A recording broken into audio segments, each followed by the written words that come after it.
Hello students, welcome in today's lecture of the surgery.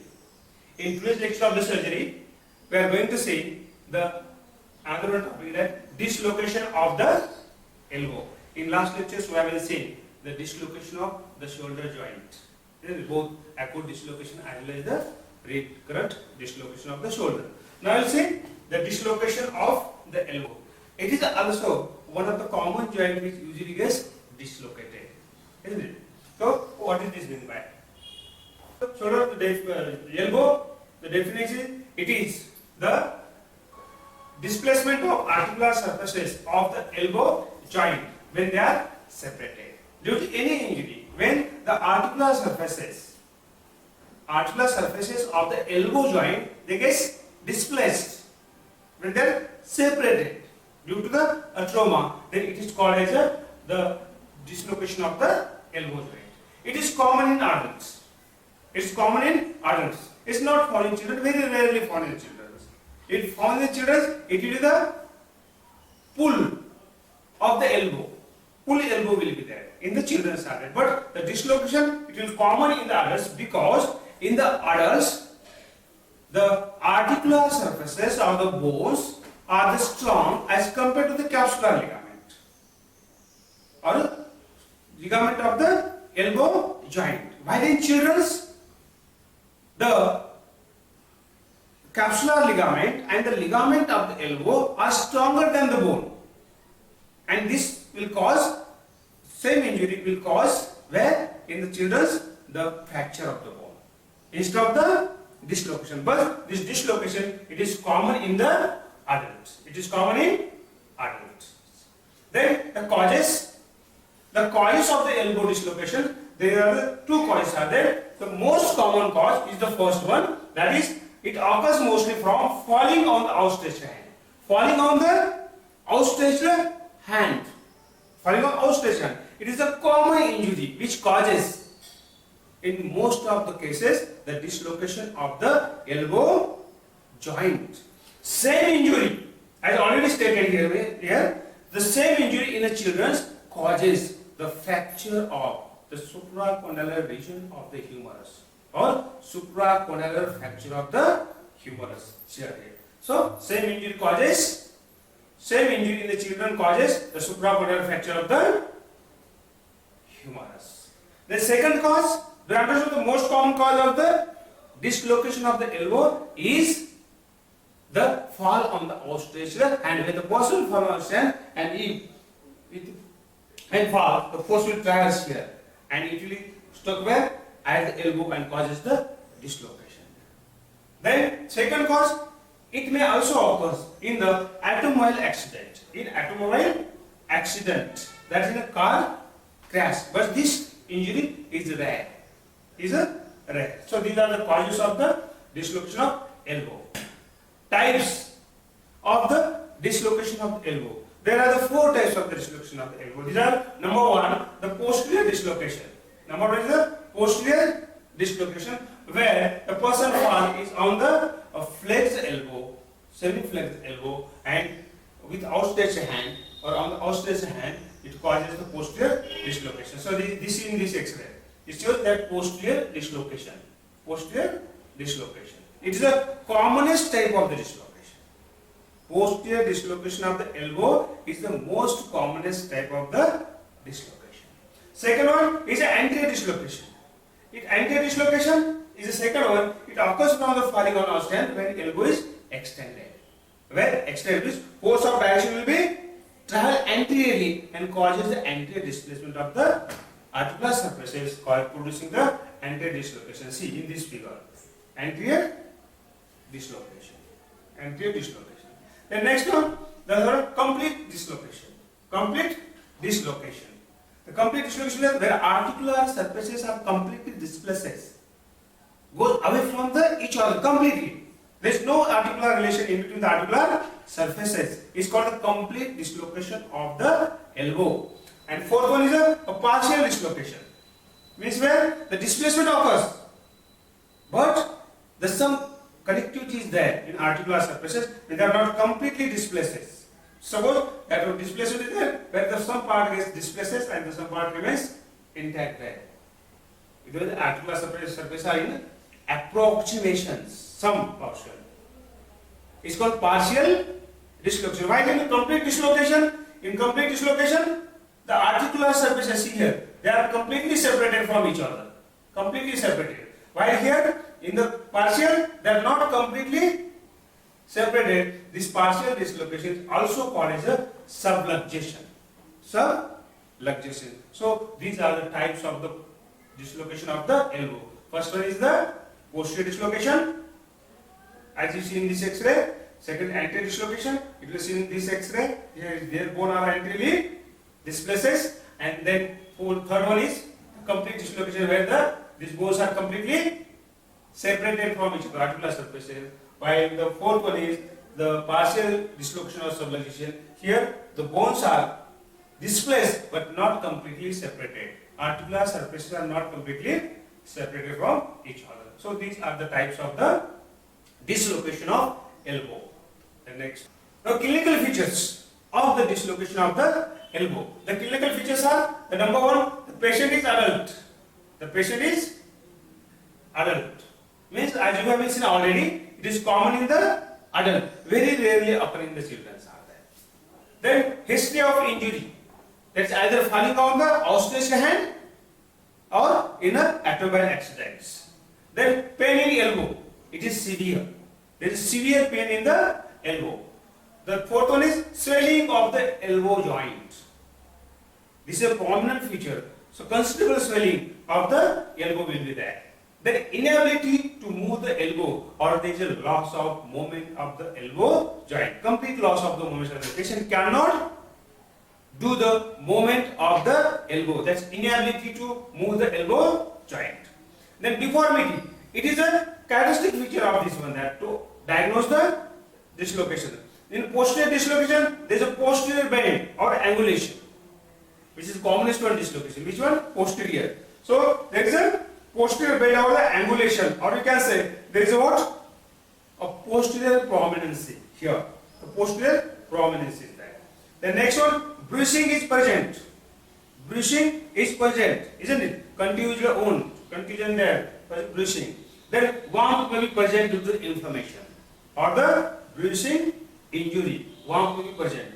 Then there will be loss of radial pulse in some patients when there is a vascular injury. Injury to the brachial artery or to the radial artery, but mostly injury to the brachial artery. So these are the clinical features are there. Patient is alert, history of injury, pain in elbow, which is a severe one. Then the swelling of the elbow joint, inability to move the elbow, deformity is what? Posterior bend or angulation, or it is a posterior prominence. Then bruising is present, warmth may be present, and there may be loss of the radial pulse. So these are the clinical features of the dislocation of elbow. Complications. During the displacement of the articular surfaces causing the dislocation of elbow, it may cause the complications are there. These complications are there. The number one are associated fractures. Means fractures of the bones which enter into the articular area. These are number one. Fracture of the coronary process of the ulna. It is very commonest one complication. Coronary, because the coronary, and it is common in which cases? It's common in the posterior dislocation. Why? Because when the coronary process anteriorly and ulnar is posteriorly, when it gets displaced like this posteriorly, while displacing posteriorly, moving posteriorly, the coronary process will be stuck with the humerus, and it causes the fracture of the coronary process. First. Second, the fracture of the radial head, or head of the radius, or the capitulum, Next one, the fracture of the medial epicondyle of the humerus. This one, fracture of the epicondyle of the humerus. So these are the associated fractures. There is a possibility of 3 associated fractures. Do you understand? Then the second complication, injury to the median nerve. It will cause the median nerve palsy. May cause a median nerve palsy. Then injury to the brachial artery. And lastly, the fourth one complication, stiffness of the joint. Stiffness of the joint. These are the complications of the dislocation of elbow. Then diagnosis. The diagnosis of the dislocation of the elbow can be carried out by these two. One is on the basis of the clinical features, that which have been already seen. On the basis of the clinical features. So that's why clinical features are the important here. Then second, the diagnosis can be confirmed by the X-ray. Can be confirmed by the X-ray. Isn't it? So we'll see here. This is the elbow dislocation. This is humerus. This is radius. This is the ulna. Here it will displace posteriorly. Here in posterior dislocation, it will displace like this in that direction. And this is the coronary process. Here it is. This one. It usually gets fracture.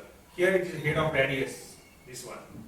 And here it is capitulum. It may get a fracture as you have seen in the associated fracture. So this figure shows how it displaces. This is the ulna. This is the radius, isn't it? It may displaces. So this is coronary process here. So then treatment. The treatment of the dislocation of the elbow, it includes medicinal treatment, reduction, immobilization, and the rehabilitation. The first one, the medicinal treatment, and already seen that in medicinal treatment, the first of all you have to use the application of ice or the cold water or the ice, isn't it? It is to reduce the pain and reduce the swelling. After that, how to do the painkillers to reduce the pain, as it is a very painful condition. Dislocation of the elbow is a painful condition. So that's why we do the painkiller. Then the reduction. After doing this medicinal treatment, the reduction should be carried out, and the reduction should be carried out by the closed manipulation. By the closed manipulation, it should be carried out under the general anesthesia with the gentle traction. So how that surgeon has to be hold that hand after giving the anesthesia. First of all, you have to give the anesthesia that which will allow you to reduce the dislocation smoothly. Why? Because giving the anesthesia to reduce the pain of the patient, and second, it will make the muscle relax, and that you can easily reduce the dislocation. Here, how to give the gentle traction in the same condition. Gentle traction in the same, where elbow is remain flexed, semi-flexed. In the semi-flexed, there should be a gentle traction and bring it downwards, the displace upward and posteriorly in posterior dislocation, and then push from behind, isn't it? Then the slowly flex the elbow in a 90 degree. 90 degrees. Do you understand how to reduce? The reduction should be carried out by the closed manipulation under the general anesthesia. The anesthesia should be given after giving the anesthesia. The gentle traction by holding the hand of the patient at the wrist or at the palm, mostly at the wrist. Give gentle downward traction, this like this one, and then push the ulna anteriorly, isn't it? After the correction or reduction, then flex the elbow in 90 degree, isn't it? And after that, how to do the immobilization. The immobilization should be done by using the plaster from the arm to the wrist, by keeping the elbow flexed in 90 degree, and then giving the collar and cuff sling.